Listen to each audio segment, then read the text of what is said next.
Hi.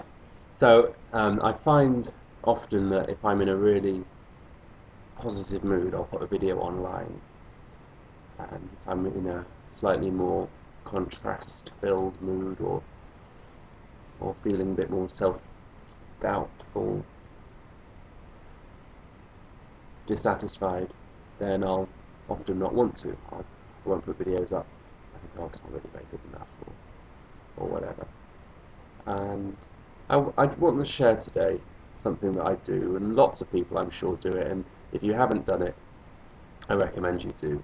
It's just a very simple way of talking to yourself. Talking to yourself because really,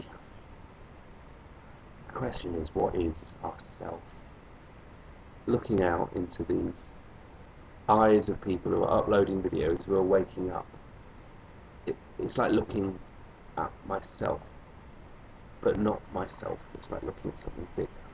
And I think, well, who am I? Am I Joshua French? What does that mean, Joshua French? It's just a very temporary name that's attached to a very temporary body that's attached to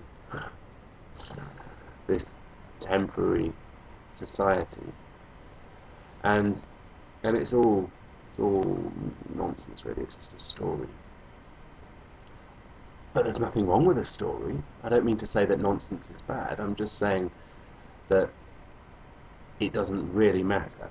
It's all done for the fun of it. Anyway, back to the point. What I want to share is just this way of talking to yourself. How many selves are there? Well, there's really only one. Everything is one. But there is a sense sometimes that when you are not, how could you say, in Abraham-Hicks terms, in the vortex, in other terms, in the present moment, connected to your higher self, whatever. When you're not, there's a sense of being disintegrated and not really be able to hold it all together.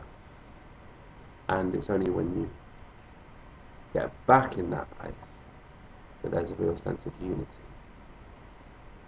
So it makes sense when you're feeling out of the zone to speak to yourself, make friends with that higher part of yourself that you're losing out for, reach for it, and then in that way make a connection with it, make a communication.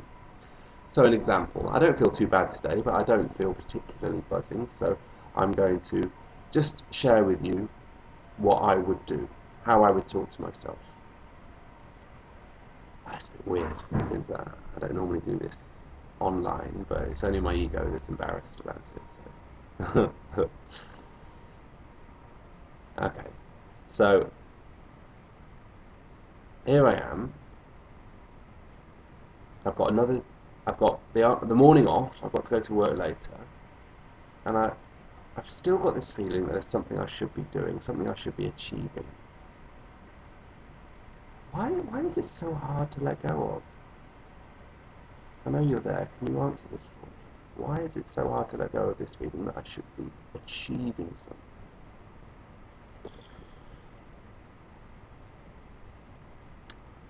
That is what keeps you going. It's what keeps your whole identity going. Is that you are someone who has to be recognized for what you've done. It's not who you are, but it's what has driven you all through life for so long. Not happily, no, but it's what's driven you. Okay, I hear that. So I am ready. I'm ready to be someone different now. I'm ready to let go of all of that. How do I do it? How do I get out of the state where I am this person who is dissatisfied? I just want to be free.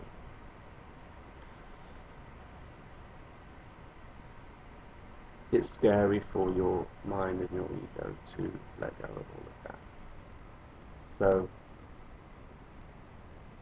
just be a little bit more gentle on yourself. It's a process that you're going through. and not it's not the quickest process, and it doesn't have to be.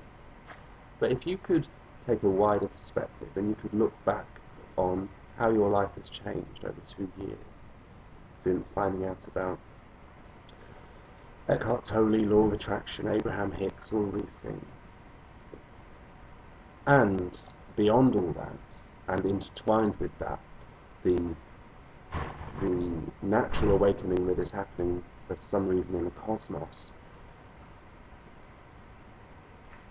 then you'll see that so much has changed. Your dreams are coming true because so much that you have wanted and so much that you have dreamed about, and I don't mean material acquisitions, even though that there's nothing, you're so privileged in that respect, there's nothing to feel bad about. What I mean is that you're in such a good place. It's your mind that is always wanting to compare it with yesterday, the day before, not taking such a big view. So of course the mind is going to categorize things and say, well, you're not quite as good today as you were yesterday.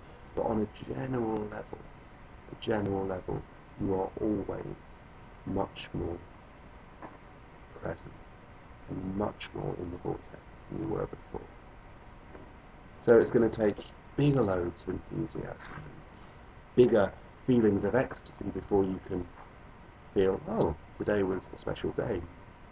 So, funnily enough, and this is where I can start to feel myself coming together, I'm not the asker, I'm not the answerer, I'm sort of both. Funnily enough, you are getting more joyful, but that path of being more joyful is making it more difficult or more of a challenge to feel joyful, because the more joyful you feel, the more you want more and more and more and more, and you know what, that's okay. There's nothing wrong with that. That's the human experience. To come into this life, get to a level, and go up, and then go up, and then go up. That's the game. And it will happen. It will happen by itself without you stressing about it. As soon as you stress or worry or doubt, you don't have to. But there's a lot more relaxing that can be done. A lot more relaxing and accepting of what is. Because if you're always analysing, how happy am I? I'm not happy enough, I'm not happy enough, I want to be happier, then you're missing the point. Accepting, peacefully, enjoying. And when you find good things, you find good things, and you enjoy them. And when things seem a bit more negative around you, it's okay. Nothing to worry about.